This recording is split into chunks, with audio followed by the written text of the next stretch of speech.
What do I think of when I think of lead? When I think of lead, weight, heaviness, solidness.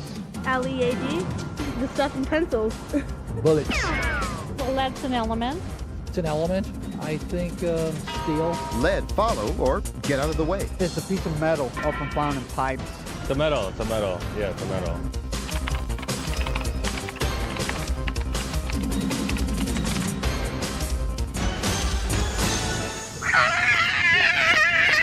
I heard a scream that I had never heard in my life before, coming out of this little bitty body.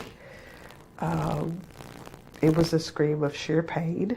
There were 3, maybe 4 nurses holding her down, and they said, "Mother, hold her head." And so the person that she saw when she was being inflicted with pain was the person that she trusted. It was hard to sit and watch her have to go through chelation therapy, which was 2 shots per day for a 3-day period in some cases it was a 5-day period. And all I kept saying to myself is that we had to do this because it was going to make her better. That was the first time I found out what lead could do to a child's system. And it hurt even more to find out that lead poisoning was an entirely preventable disease. I don't know how much of that is her and how much of that is lead. I don't think that it's fair for me to have to sit and wonder if she's going to end up with attention deficit disorder, if she's going to end up with a learning disability. Good.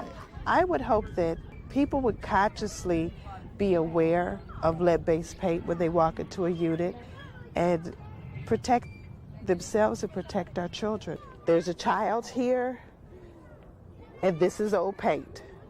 The combination of the two, knowledge is power, is a real serious saying. Because if they just consciously think for 1 minute before they start, that could make all the difference. If not for the sake of the family that you are in the house doing the work for your own.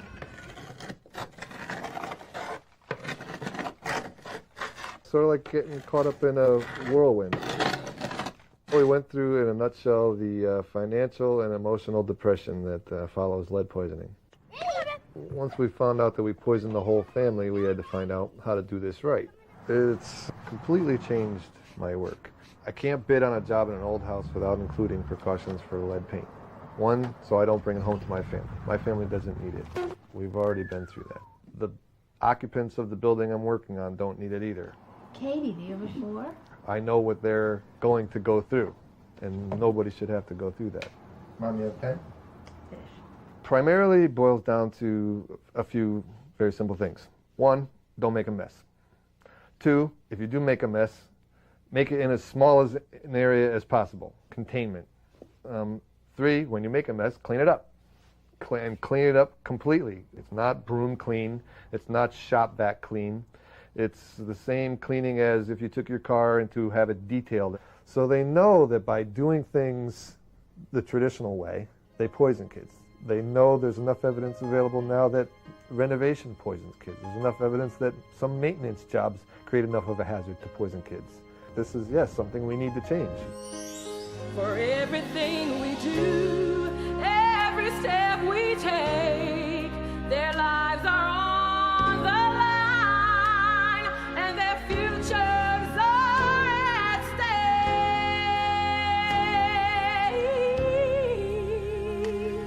Let's keep their futures bright.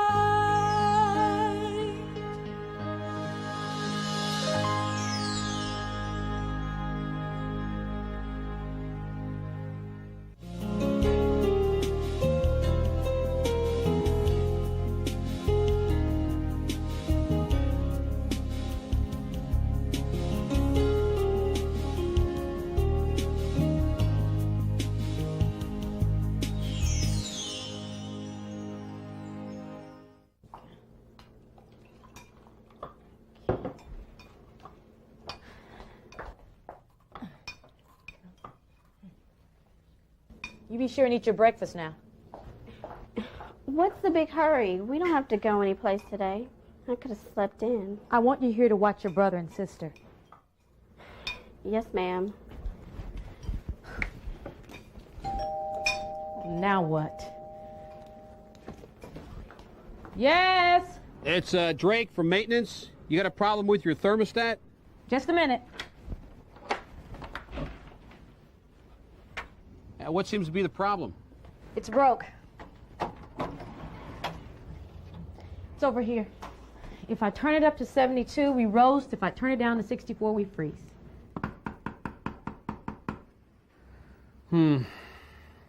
Looks like we'll have to replace it. Why didn't you notify me? Ma'am, this is the first time I've seen it. No, I mean, why didn't you call me and tell me you were coming over to fix it today? Aren't you supposed to notify us ahead of time? I've got to go to work, and I'm late already. Sorry, ma'am. Someone should have called you. Maybe you weren't home. No, I have an answer machine. No one called. I could call them and have somebody reschedule it. Maybe next week. No, you're here now, and I want it fixed. The problem is the kids are home from school today. Is it okay if they stay here while you work? Oh. They really need to be away when I'm working, What am I supposed to do with them? as long as they don't get in the way. They won't.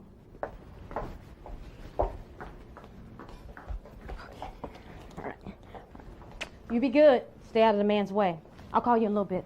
Okay.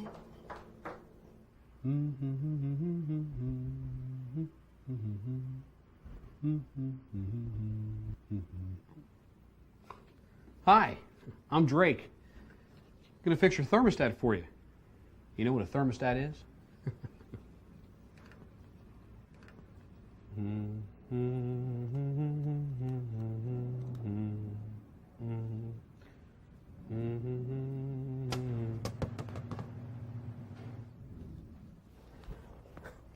I bet you'd like this back, huh? Old Drake will clean it up for you. Yeah, that's a fine looking ball. Here you go. Now, why don't you play with it in the other room so it doesn't get dirty again, okay? Thank you.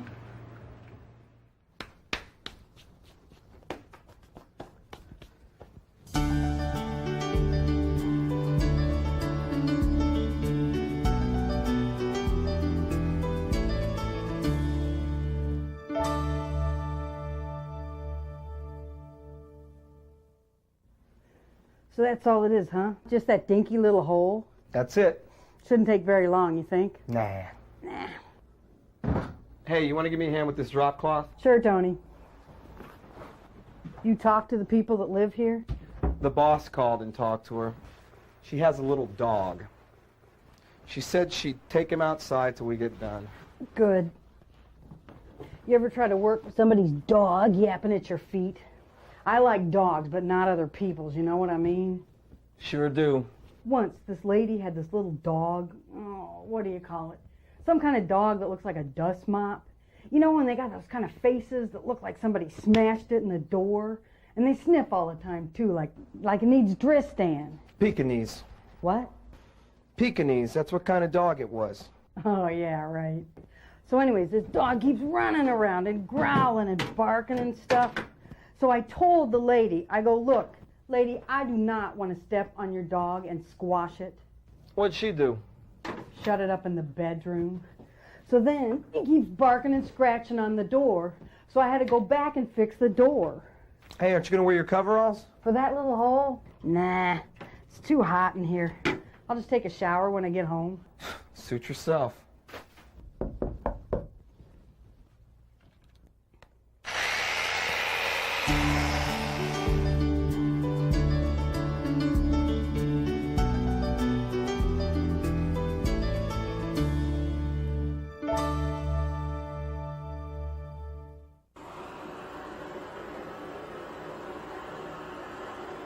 Be careful with that.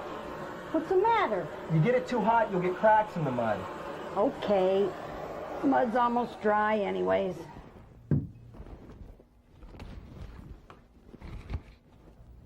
You want one? You're not going to smoke that thing now, are you? Well, why? We gotta wait for the mud to dry. Freddie, if you have to smoke, take it outside. Just keep it away from me. Okay, okay. Be cool. I got to go check in at the office. I wonder if she's got a phone around here I can use. Did you see a phone when we came in here?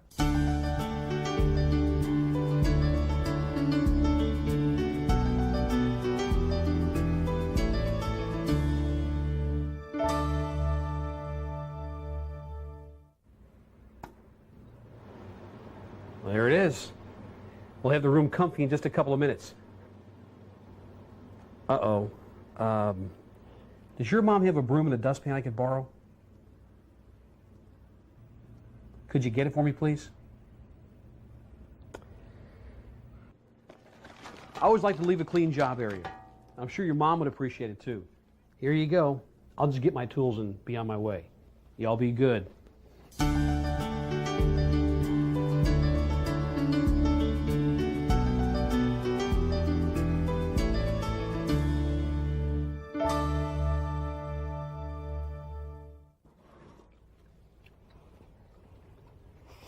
So where's the next job? The other building, 614, I think. We got time for lunch. I am starving, man.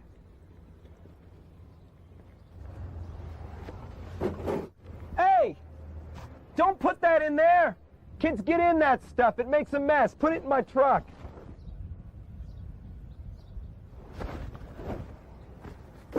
So, we got time for some lunch? Yeah, sure. Oh, man, you brought yours. I was hoping we could go out for something. You can have part of mine. You like tuna fish? Nah, it's okay. Oh, Freddie, you gotta do that while I'm eating. I told you I hate those stinking things. Just be cool, man, okay? Just be cool.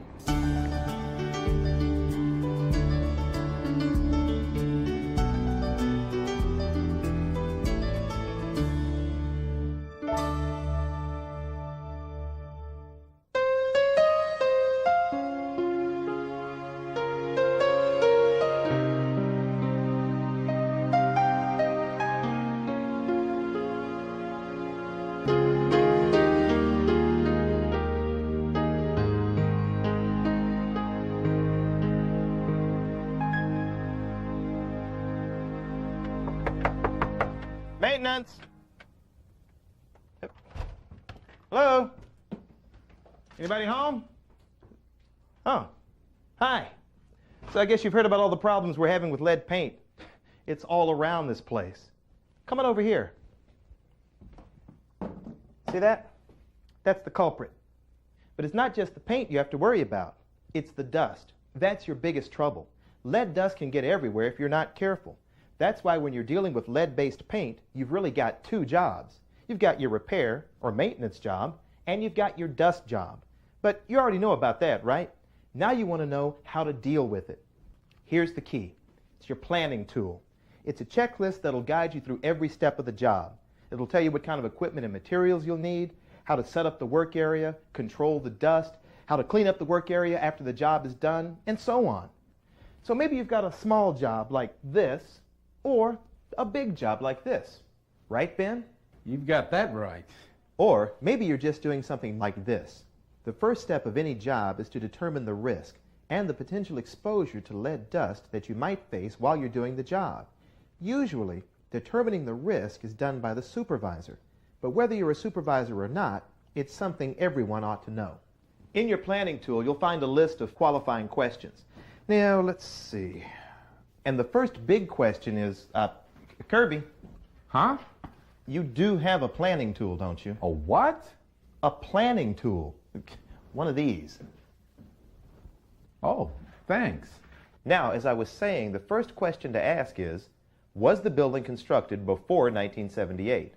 If the answer is no, chances are the paint doesn't contain lead. But if it's yes, you could be dealing with lead-based paint. Now you'll have to answer the remaining questions. Excuse me. Yes? Now, what if I don't know when the building was constructed? Then you should assume that it was built before 78 and treat the paint as if it contains lead. Oh. It's a lot safer to assume paint has lead than it is to take a chance. Okay. Now, once you've determined that you're dealing with lead paint, you'll have to answer the other questions. Will this job create dust that might contain lead? Will it disturb any known or suspected lead-based paint? Will it require cleanup of dust or debris that may contain lead? And will it disturb any known or suspected lead-contaminated soil? If you can answer no to all these questions, then you've got a green light to go ahead. But if there's a yes, the next step is to determine the level of the risk. There are two levels of risk, high risk and low risk. The big difference between the two is the amount of dust. Now, there are three ways to determine whether a risk is high or low. The size of the area is one. A small work area like this, or this, or this, isn't going to pose a big problem with dust. But a larger work area usually means more dust can be created. Some guidelines say anything over 2 square feet is a high-risk job, but it's not always that simple. Some small areas can create a lot of dust just by where they're located. And there are larger areas that can create very little dust. So you will have to look at some other factors too, such as the condition of the surface. Obviously, the worse its condition is, the more dust you'll generate. The third and the most important thing to consider is the amount of dust that will be generated by the work you're doing. Again, it depends a lot on the job and the way you go about it. Excuse me. Yes? You're saying I've got a high-risk job if the area is bigger than 2 square feet, and then you're saying maybe it's not. How do I know for sure? That's a good question. I tell you what we'll do. Let's ask John Zilka, consultant and trainer. John, the guidelines can be confusing. How do you determine the level of risk on any given job? Well, a very small job can create tremendous amounts of lead dust if not properly done. On the flip side, a very large job can create very little dust if you're using safe work practices, such as working wet. Oh, okay. Well, that makes sense. Well, thanks a lot, John. Anytime. We'll be coming back to you from time to time. Now, once the job is scheduled, the next thing is to notify the residents. We're just trying to protect your health, ma'am. Now, to do that, I need you to understand that we're going to be scraping all the paint from these walls and the door. At the very least, the resident will have to stay out of the work area. For a larger job like this, you may have to make arrangements for the residents to go to another place until the work is completed. We have to do all that? But this is the big part, right here. Everything that dust could settle on, the furniture, rugs, any personal items, you'll have to make arrangements to get them moved to a safe place or cover them before you start work. And be sure to remind people that you're taking these precautions to protect their health. It's for the safety of your family, ma'am. Oh, okay, that's done. Now the next thing we'll do is plan what you have to take on the job with you. That's where the planning tool really comes in handy. For the supervisor, it helps determine how the job should be done. On the job, it's a checklist that guides you through everything that's necessary to complete the job safely. Now, let's see, what's Kirby going to need? Excuse me, do I really need all this stuff? Just the items that are circled on your cards. Oh, okay. Let's start with your last line of defense against lead, your personal protective equipment. Now, here's your protective eyewear. And your gloves. These are for cleaning. Now, here we have coveralls. These are disposable. These aren't. You can use either one. They help you keep from taking dust home with you. Now, personally, I prefer these. Since they're disposable, you take them off when you're through.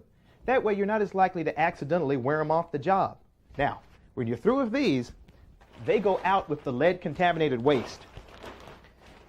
These are recyclable, but that doesn't mean that you take them home with you and clean them.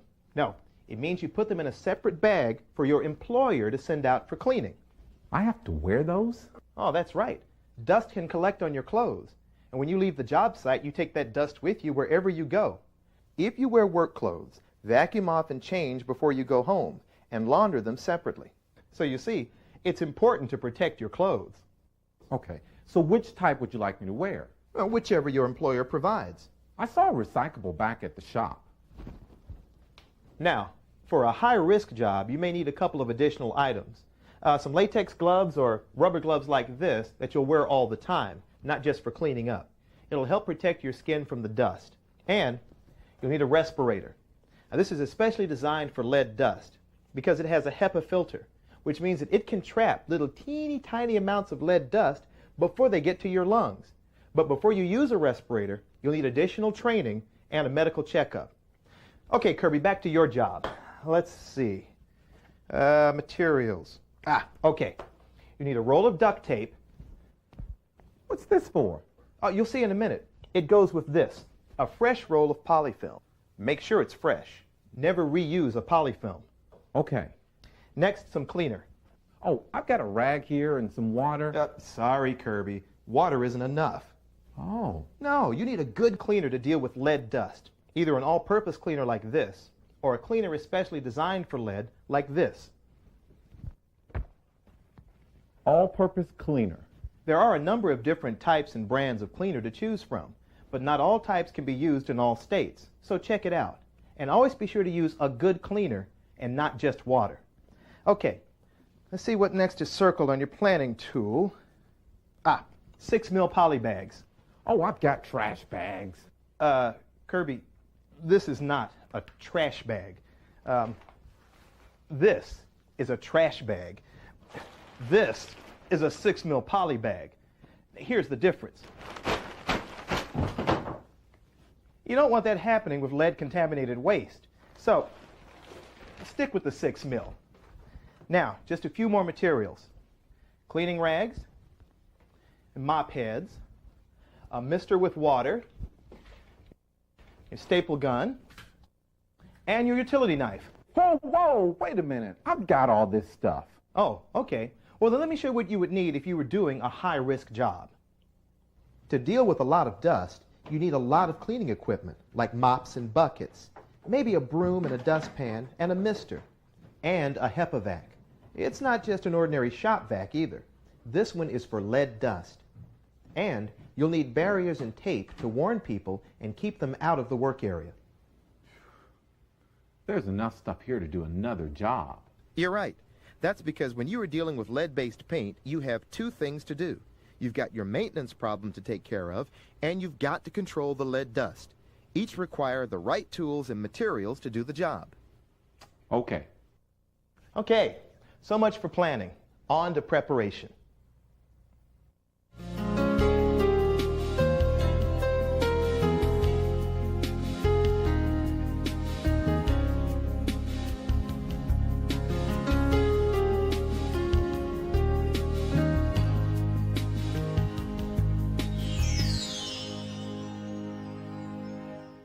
This is preparation. It's what you do before you start work. This happens to be the preparation for a high-risk job. On a low-risk job, it won't be as extensive, but the idea is the same. It's what you do to stop lead contamination, to stop the dust. And it makes it a lot easier to do the final cleanup, too. Take a look around. See any dust? Well, maybe we need to focus in a little. Take a closer look. See that? It's what we call invisible dust. It's hard to see, but if there's lead in it, it can still contaminate a room, or worse. You see, it only takes this much lead dust to contaminate a whole apartment. Now, what do you think happens with invisible dust? Well, for a minute, think of me as the HVAC. Use your imaginations. Now, I move air, and I move dust. Now, where do you suppose all that dust goes? Right through there, into the return air vent, and then into the system, and then out of the supply air vents into every room in the unit, where it settles on everything, a bowl, or a plate, or a child's toy. You see, the heating and cooling system causes you two problems. It can disturb dust and contaminate the work area, and it can suck the dust in and contaminate every room in the apartment. So, that's why the HVAC has to be turned off and why all the vents in the immediate work area must be sealed. That's one of the first things you have to do to prepare for the job. How's it going, Kirby? Hey there, I'm already ahead of you. I followed my planning tool. I shut down the HVAC and I covered the vent with 6 mil poly. Now how's that? That looks good. See, that's duct tape, sealed. Nothing's going in and nothing's coming out. Kirby? Yeah? Before you do anything else, take a look around. See if there's anything near the work area that could collect dust. Oh. If the resident hasn't moved furniture or other items from the immediate work area, you'll have to. If it's too large to be moved, cover it with poly. Always take a second look around to make sure everything is either moved or covered. All right, now it's time to put down the poly. Okay, where do you want it? Put it under the work area and use another little piece to cover the shelf to the floor. You want to keep the dust off the floor with a material that is clean and won't tear. Use as much material as you need for under the area and 2 feet beyond. usually at least 5 feet by 5 feet. The floor covering should be clean and disposable. Don't reuse it. That just spreads the dust around. Now, Kirby, you'll need to anchor the corners. Duct tape, right? That'll do the trick. Tape down the 2 corners opposite the wall. You want to keep the sheet from moving around while you're working. That ought to do it. When you're done with that, secure the poly to the wall below the work area. Why would I do that? It keeps dust and debris from contaminating the floor. If the poly isn't flush against the wall, dust can fall between the sheet and the wall. Pay attention to what you attach to. You want to keep the dust off the floor without damaging the wall. You can attach materials with painter's tape or a staple gun. A simpler idea is to use a self-adhesive plastic. Okay, I've got the poly secured. The HVAC is taken care of. I'm suited up. Now, am I ready to do the job? Everything looks ready to me, Kirby. But before we start, let's check out the high-risk situation. Ben and Scott are going to be dealing with a lot more dust on this job, so the preparations have to be more extensive. All the furniture and personal items have been removed. The HVAC has been turned off, and the vents have been covered. Every surface has been covered with poly. This entry gets special attention. You have to go in and out, but you also have to keep dust and debris from going with you. The solution is 2 overlapping sheets of poly that cover the door and still allow access. All these steps are done for one reason: containment, to keep certain things in, like dust, and to keep other things out, like people, pets, and anything that might get contaminated. Here, full body protection is a must. There's another precaution too. They're wearing respirators. As I said before, respirators are for high-risk jobs where you may not be able to completely control the dust. But to use a respirator, you must be trained, it must be fitted to you, and you must pass a medical evaluation. John, is there anything else you'd like to add? Yes, I do. Respirators, like any other safety equipment or tools, have limitations. The best way to deal with worker exposures is not to create them from the beginning. Oh, so you're saying that if we control the amount of dust, really don't have to worry about those high-risk jobs? No, I'm not saying that at all. What I'm saying to you that specialized jobs like high-risk jobs require more specialized equipment and training. More training than we can get into in this session today. Oh, great. Well, can you give us an example? Yes, I can. Jobs involving major renovation work or vacancy preparation for turnover can create tremendous amounts of lead dust. And again, we have to be specially equipped and trained to deal with those types of activities. Well, thanks, John. Well, let me get to my gear. We'll start tackling this job.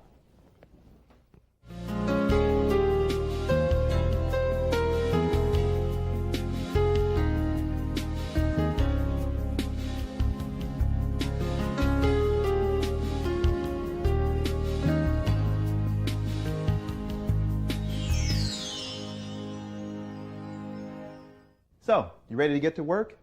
Good. 3 rules about doing the job. First, work smart. Second, work wet. Third, work clean. Follow these 3 rules and you'll work safe. Now, how do you go about doing that?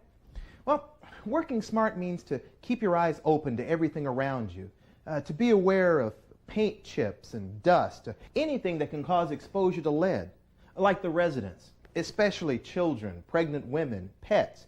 It means to keep them out of the area. It means keeping the area secure when you're not there. Actually, there are many other ways of working smart.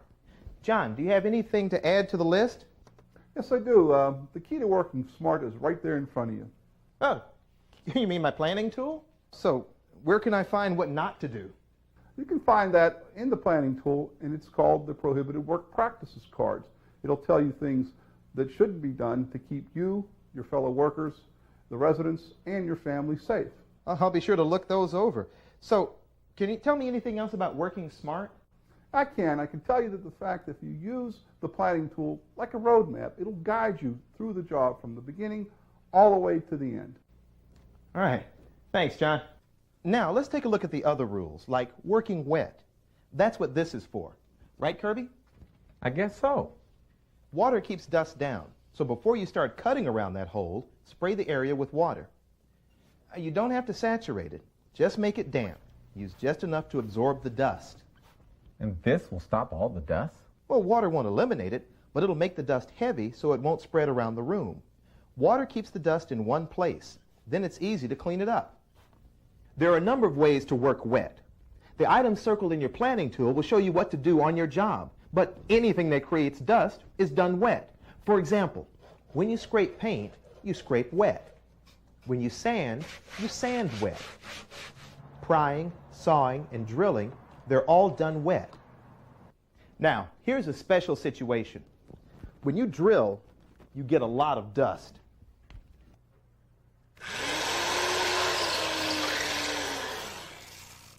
See, the drill bit carries it beyond the surface of whatever you're drilling, and that causes contamination.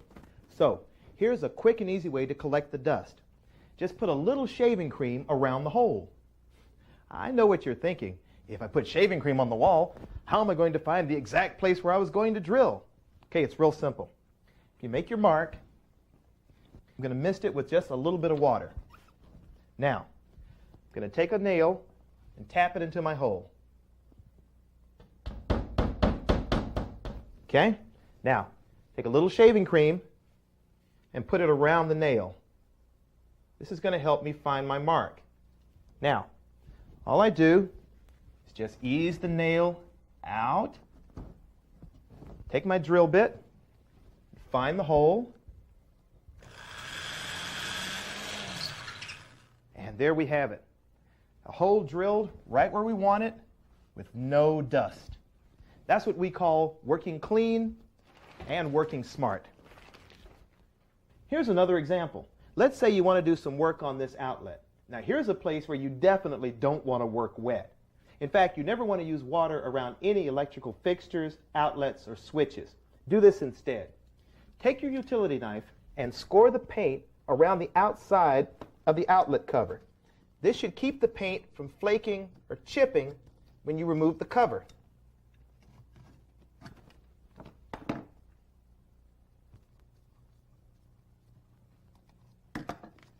Yeah. See? No torn paint, no flaking, no chipping. That's the idea. Don't disturb the paint if you don't have to. Smart. Now, let's see about working wet and clean. Hold on a minute, Kirby. What? Working clean means clean as you go.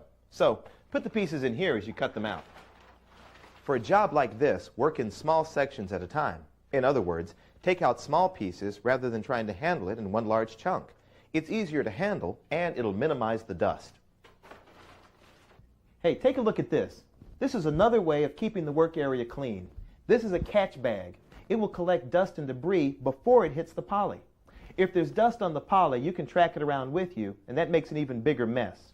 So if you can, use a catch bag. On smaller jobs, you can also use a tack pad. This will grab dust too. Now, let's take a look at a bigger job.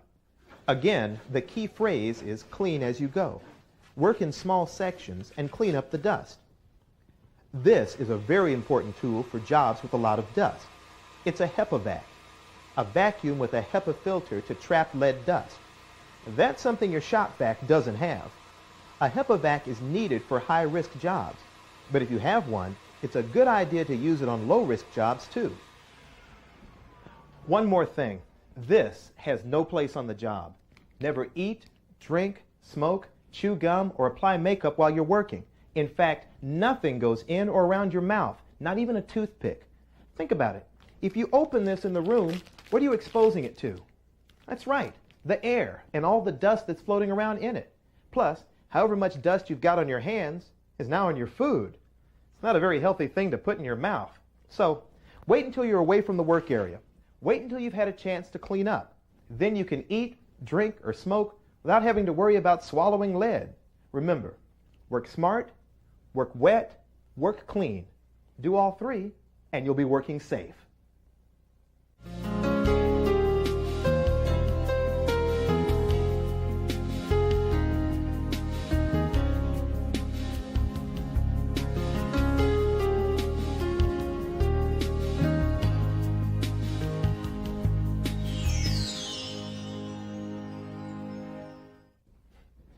Now, you know what this is. That's right. It's time for the most important part of the whole job, cleaning up. You say you've been cleaning up as you go, getting rid of loose debris? Good. That's exactly what you should be doing. But now we're talking about cleaning up after the job is done. Why is this so important? Because right now there's probably more lead dust and paint chips than there were before you started work. Your health and the health of the residents depend on how well you clean up the dust.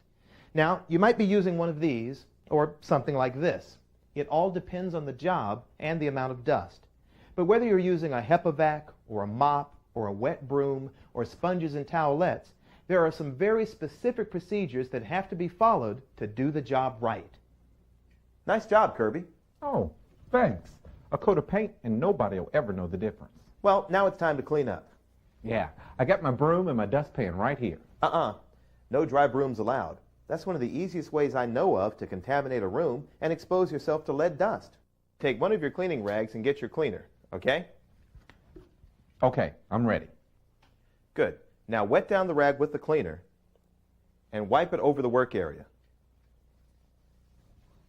Okay, like this? Just like that.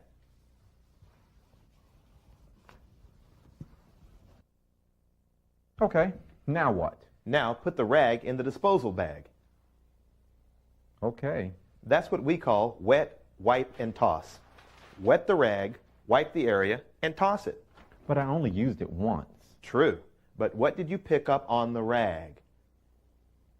Oh, lead dust. So if I use it again, I might contaminate something. That's right. You'll be spreading lead dust all over your nicely cleaned surface. Now, you'll need to rinse off the detergent with some clean water and a clean rag. Okay. Wet, wipe, and toss? You've got it. I wet my rag, wipe the area, and then I toss it. Okay. The next step is to clean your tools. They're contaminated too. On some jobs, you may want to bag them and take them back to the shop for cleaning. But whether you do it now or later, the process is the same. Wet it, wipe it, and toss it.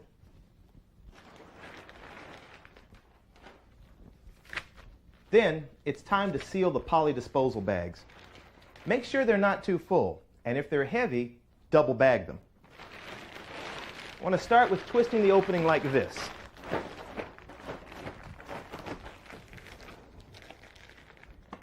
Tape the neck a couple of times.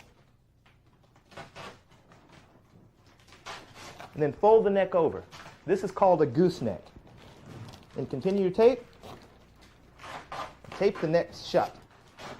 This makes a good strong seal that will keep dust and dirt inside. The last thing is to make sure the bag is labeled. The lead label. There should be no mistake that this bag contains lead. Now, if it doesn't already have a lead label on it, you're going to have to label it yourself.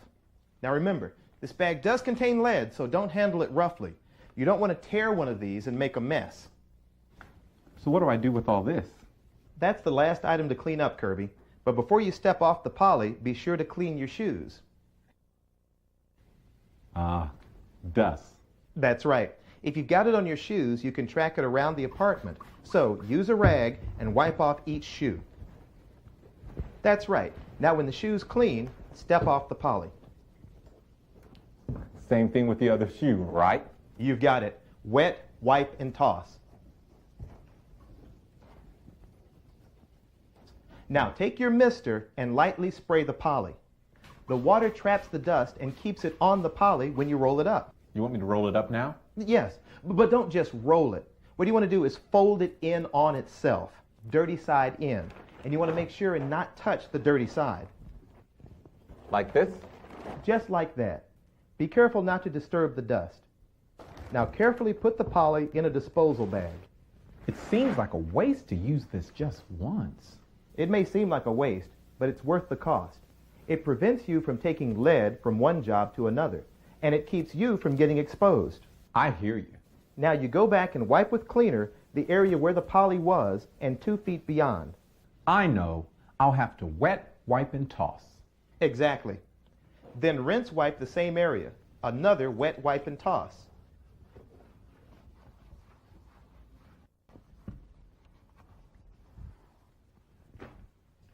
Now you can peel off your gloves into the bag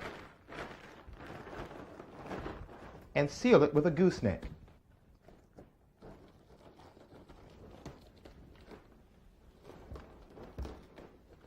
I guess I'm just about done here. Thanks for all your help. Anytime. We'll see you back at the shop, Kirby. Cleaning up after a high-risk job is a little different. Most of the time you'll be dealing with a larger area, so you're going to need more than just a sponge or some rags. The first step is to use the HEPA-Vac all around the poly. Vacuum at least 2 feet around it. Fold the edges in over the center and vacuum under the sheet as well. After you've vacuumed the floor, you can vacuum yourself. This is called a dry decon, or dry decontamination. It's an excellent way to remove some of the dust from your protective clothing and equipment. Be sure to do this on a piece of poly.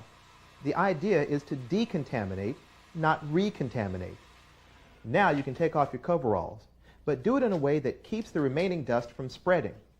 Loosen the tape from your gloves, then roll the coveralls down your body, pulling the sleeves inside out. This way, any dust that remains on your suit stays on your suit. Now, don't forget to clean your shoes before you step off the poly. Now, if you're using disposable coveralls, you can roll them up with the poly and seal everything in a disposable bag. Good job, guys. Now there's just mopping to do. On jobs where there's a lot of dust, you'll need to clean the area with a mop, and there's a special procedure for this too. It's called the 3-bucket system. You'll use 1 bucket with cleaner, a 2nd bucket as a wringer, and 1 more with clean water that's used as a rinse for the mop. Here's how the 3-bucket system works. Fill your mop with cleaner. Then, wring out the excess in the wringer bucket. Then begin mopping the floor. Work just a small section at a time, like this.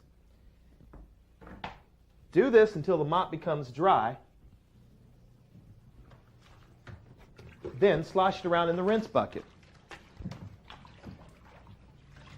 and wring it out.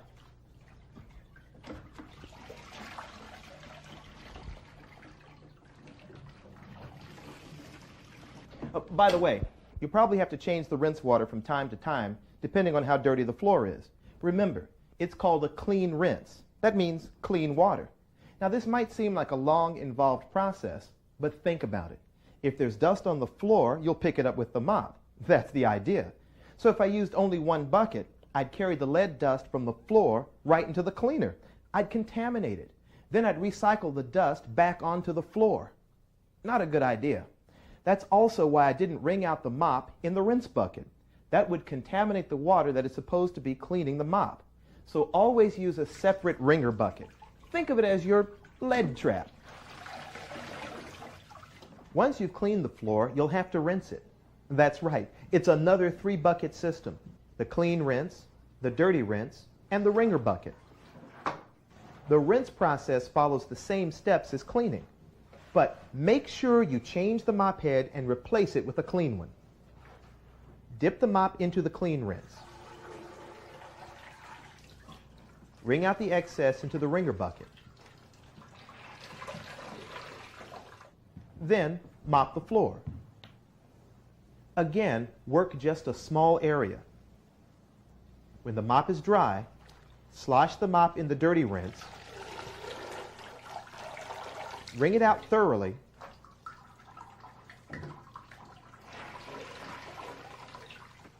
Then slosh it around in the clean rinse. Wring it out again and continue mopping.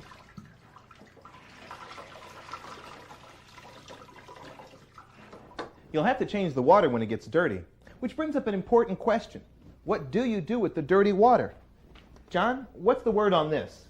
First of all, there shouldn't be any heavy debris in the wash or the rinse water. You've already picked it up before you started the mopping operation.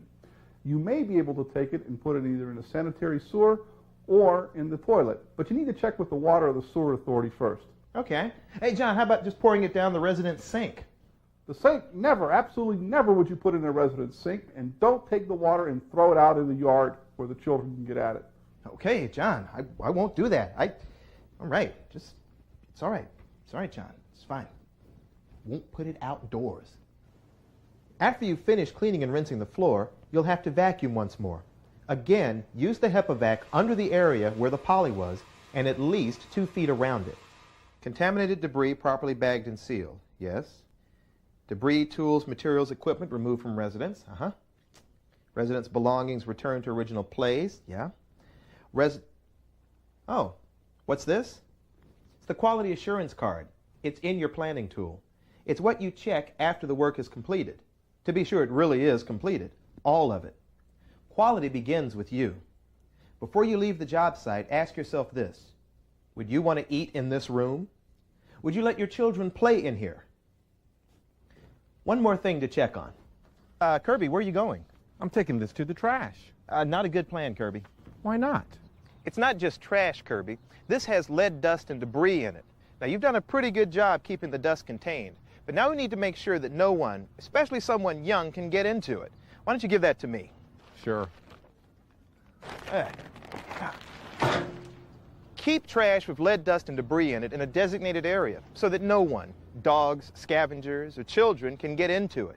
Now, you can store it in a maintenance shop or keep it in an area like this until it can be carried away with the garbage. Well, now that that's done, as soon as we're cleaned up, the job is over. So I'm going to hit the washroom and go home for dinner.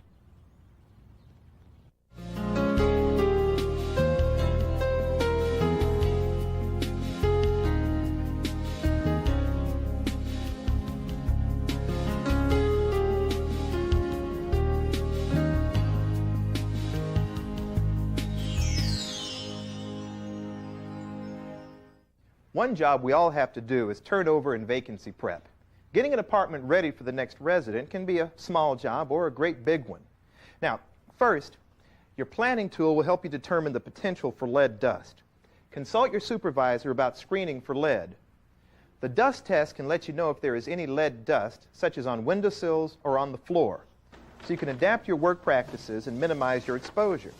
You can also use a dust test after the job to make sure you don't leave lead dust behind for the next resident. Today we've got a new job, some carpet that needs to be replaced. Sounds pretty messy, a lot of dust. Sounds like a high-risk situation. Not necessarily if you're careful and follow all the right steps. Let's see how Ben and Scott handle this low-risk job. To minimize the dust, shut down the HVAC and cover the vents. Then, since carpet removal usually affects the whole room, all the furniture and the resident's personal items have to be removed. The room has to be completely empty. If this was a high-risk job, Ben and Scott would have installed a Z-fold partition, and they'd have to wear respirators.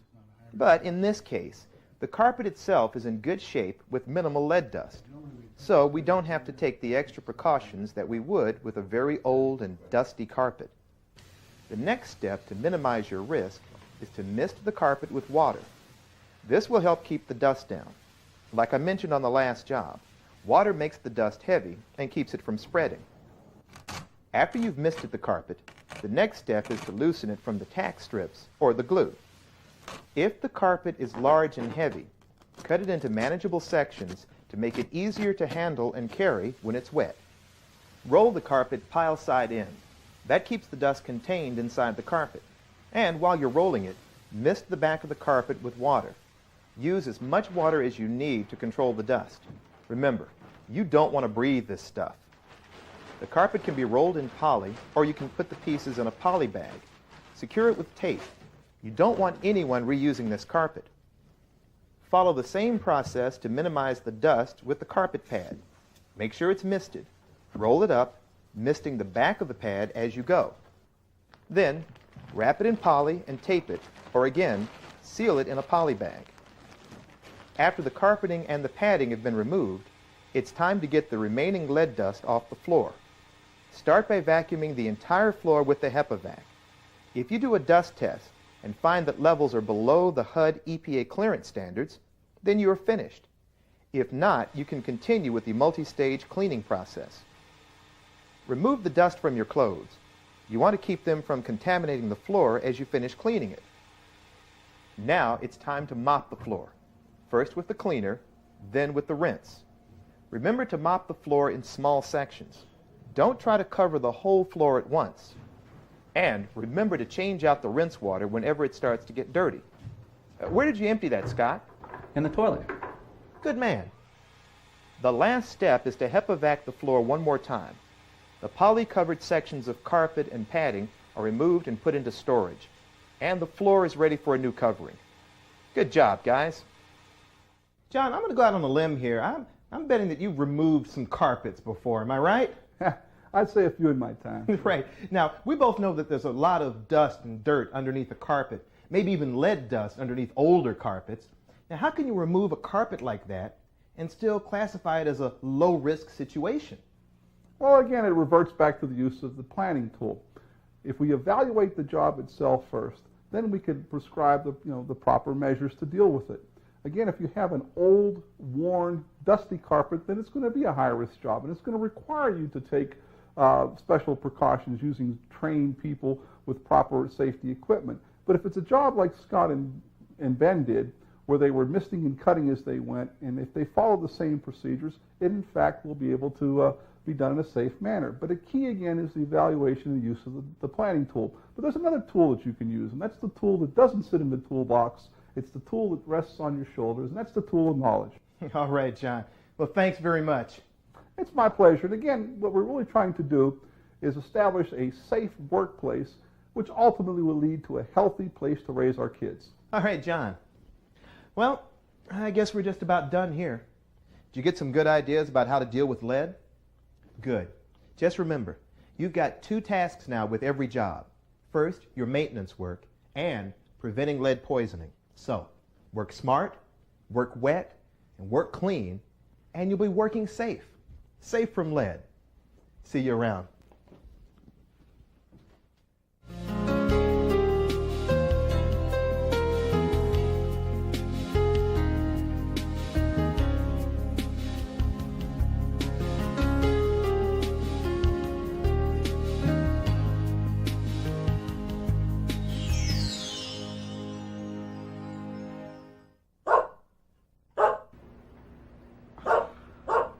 Why do we always get apartments with dogs in them?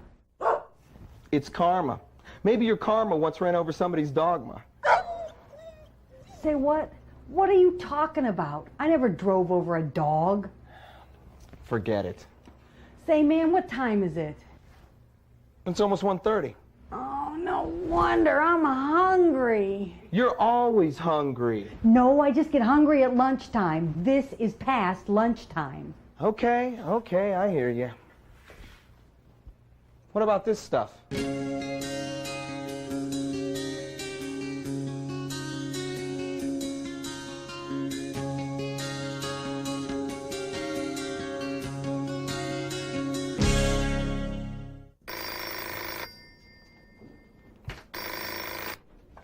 Hello? Oh, just a minute, I'll go get him.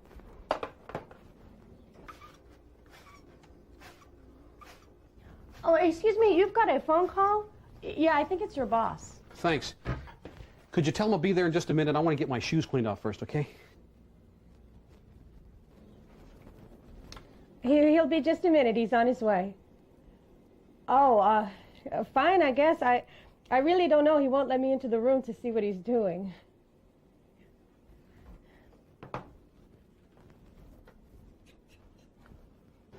Thank you. Drake? Yes, sir. Well, no, I'm not finished here yet. There's still a ways to go. Well, can't somebody else do that? Well, even if I were to leave right now, I mean, there's still a lot of cleanup left. My tools are out. I've got dust everywhere, and, well, there's special circumstances here. Yes, sir. Is something wrong?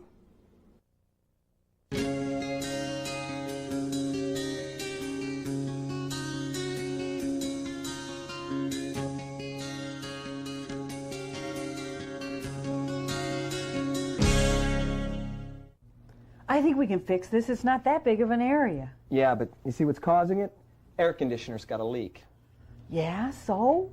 Maybe we should do something about that air conditioner. It's not going to do any good if all we do is fix the paint. I don't know anything about fixing air conditioners. Well, me neither. So what's a planning tool say? It doesn't say anything about fixing an air conditioner. Same with the work order. So what do you want to do? Oh, I don't know, but we've got to do something. How's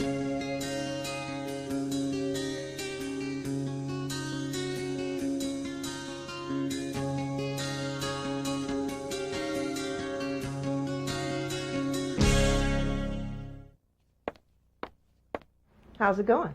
Oh, just fine. It's going to be a fine-looking door when the paint dries. Well, since you're here, would you mind repainting this wall? Well, it does need a lot of work. I can't do it today. I don't see why not. The same color as you're using on the door. It won't take that long. The wall needs to be scraped and sealed. Well, don't you have scraper? Yes, I do, but the paint may contain lead. I don't have the right equipment. You just told me that you have a scraper. Now, what more do you need? Ma'am, you'll have to call the maintenance office and have them send somebody else out, take a look at it, and write up another work order. Someone to come out and take a look. Do you know how long it takes your boss to do something around here? Now, I'm tired of looking at this wall, and it isn't getting any better. I understand, ma'am. No, you don't. You don't have to live with this. Now, if you won't do it, then I will. Now, you just leave me that can of paint and that scraper, and I'll take care of it myself.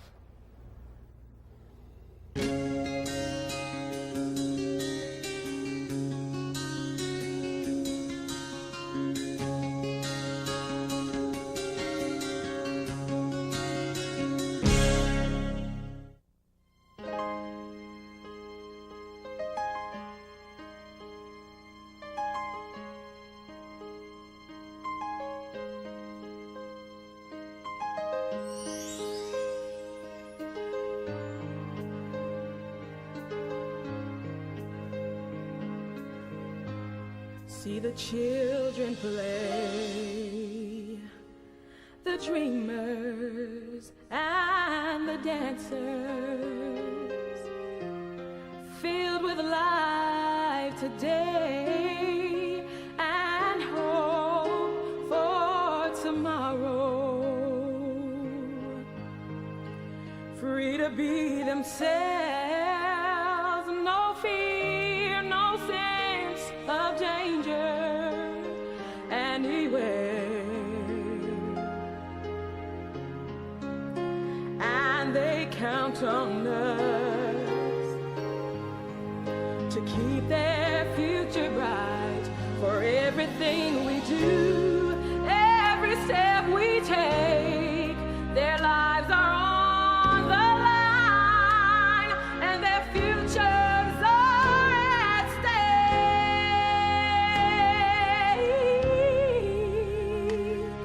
Let's keep their futures bright. Father comes home and the kids run up. The kids are small, so they're right in your lap, and if you're walking home with this dust on you, then they're getting exposed on a nightly basis. Just be conscious that when you go into a home to do any kind of work, that there's a little person there. And whatever you do, that little person could pay the consequences if it's not done right. I'd have to go back to the basic steps. Don't make a mess. If you do, contain it, and then clean it up. We don't know what we're doing to our children. We don't know what we're doing to our future. Don't worry, little ones. We've got you on our minds as we do our jobs with each decision that we make. We know we've learned a way to make a difference starting today. And you're counting on us to keep your future bright by everything we do, every step we take. Lives are on the line, and your futures are at stake. We've got to work clean. We've got to work smart. We've got to do it right from the heart.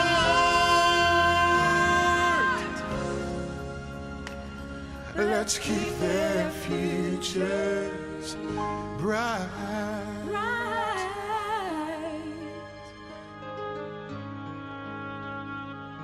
Ooh.